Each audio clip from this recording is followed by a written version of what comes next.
అనేదని చెప్తూ ఉన్నారు. మరి ఎందుకు ఈ కార్యక్రమం చేశారంటే, ఎందుకు అలా చేశారు, అక్కడ పక్కన విగ్రహం ఉంది అని చెప్పని తెలిసి కూడా ఎందుకు అలా చేస్తున్నారు వాళ్ళు అంటే, కావాలని కూడా కొన్ని చేస్తారు వాళ్ళు, జనాన్ని రెచ్చగొట్టడానికి కూడా, విద్వేషాలు రెచ్చగొట్టడానికి, లేదంటే అక్కడ మత కుంపటి రాజేయడానికి కూడా కొన్ని అలాంటి కార్యక్రమాలు చేస్తారట.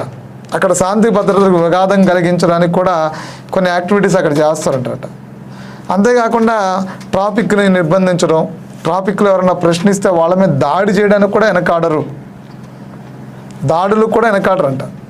సో అలాంటి పరిస్థితులు ఉన్నటువంటి నేరపూరితమైనటువంటి వ్యక్తులు వీళ్ళు ఎవరు అంటే, ఆ వైఎస్ఆర్సీపీ పార్టీలో గెలిచినటువంటి ఎమ్మెల్యే ఒకడు, ఆ మొండితోమ జగన్మోహన్ రెడ్డి అనేవాడు, ఆ వైఎస్ఆర్సీపీ పార్టీలో గెలిచినటువంటి మాజీ ఎమ్మెల్యే అరుణ్ కుమార్ అనేటువంటి వాడు స్టిల్ వైఎస్ఆర్సీపీలో ఎమ్మెల్సీగా కంటిన్యూ అవుతున్నాడు. సో కాబట్టి ప్రజల మనోభావాలు దెబ్బతీసేటువంటి ఇలాంటి వాళ్ళ మీద అయితే సాదా